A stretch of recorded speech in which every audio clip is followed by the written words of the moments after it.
Today, we are demystifying Italian direct object pronouns. We're going to take what often feels like, this super abstract grammar concept and turn it into highly logical, really easy to use building blocks. So let's picture a totally normal, everyday scenario. Someone walks up and asks you, Che cosa compri? which means, what are you buying? Naturally, you want to tell them you're buying a pizza and you're going to eat that pizza, and honestly, you absolutely love that pizza. But if you don't use pronouns, you hit a pretty noticeable wall. Without them, you end up sounding, well, kind of like a broken record. You'd say, compro la pizza, mangio la pizza. You hear how clunky that is? It's just unnatural. That's exactly where direct object pronouns swoop in to save the day, cutting out all that repetitive clutter and making your spoken Italian sound fluid and conversational.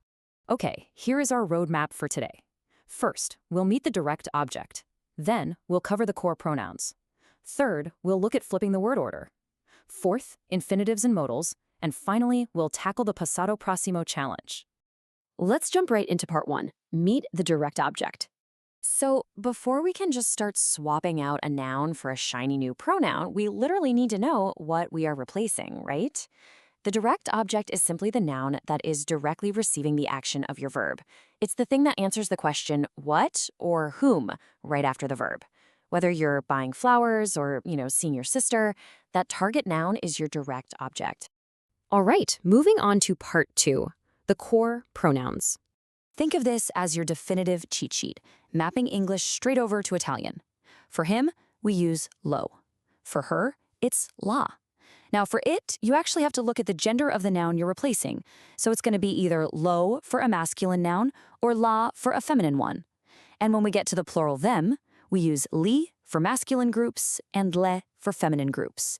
Basically, everything we do from here on out relies on these four little building blocks: lo, la, li, and le. Ready for part three? Flipping the word order? Honestly, this is probably the biggest syntax hurdle for English speakers. In English, we're totally used to the pronoun following the verb, like I see him. But in Italian, the pronoun instinctively jumps right in front of the conjugated verb, giving us lo vedo. Your brain is definitely going to want to put that pronoun at the end, but you have to train it to flip to the front. Getting comfortable with this means realizing you are declaring who or what receives the action before the action even happens. Compro la pizza simply becomes la compro, I buy it. And invitiamo gli amici becomes li invitiamo, we invite them. Let's turn it up a notch with part four, infinitives and modals.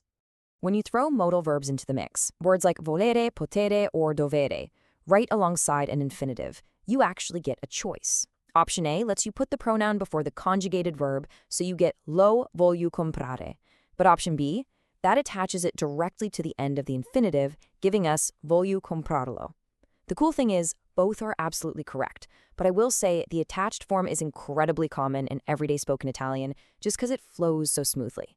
Attaching the pronoun is literally like snapping puzzle pieces together. You take your base infinitive verb, like comprare, drop that final E, and just attach the pronoun right onto the end. So comprare plus lo seamlessly merges into comprarlo. This little trick of dropping the vowel happens automatically, and it just makes the whole word roll off the tongue. Finally, we've made it to part five, the passato prossimo challenge. So what happens when we jump into the past tense? Imagine someone asks you, hai visto il film? Did you see the movie? And you want to casually reply, yes, I saw it. Sì, l'ho visto. Notice what happened there. Because lo sits right in front of the auxiliary verb o, it drops its vowel and merges into L apostrophe. This standard merging happens for both lo and la whenever they sit directly in front of a form of avere that starts with an H and a vowel. It's a fantastic shortcut. But here is the absolute critical rule you cannot forget for the passato prossimo. Your past participle must agree with the pronoun you just used. If you replace a masculine singular word with lo, your participle has to end in o, like visto. If it's feminine singular using la, it ends in a, like vista. And plurals follow the exact same logic. Li ends in I for visti, and le ends in I, like mangiate. Let's put this right into action. For gli amici, which is masculine plural, we'd say li abbiamo invitati, matching that I ending perfectly for our male friends. Now for le pizze, a feminine plural, it's le abbiamo mangiate tutte, matching the e ending for the pizzas. So even though we're talking in the past tense, that gender and number agreement remains totally audible. Let's wrap up by testing your new instincts. Le chiavi? Le hai trovate finalmente? Did you spot the pronoun le right in front of the auxiliary verb? And did you catch how trovate perfectly matches the feminine plural keys? I want to leave you with a thought. What do you think happens when you need to use a direct object and an indirect object at the exact same time? We'll leave that double pronoun puzzle for you to chew on for next time.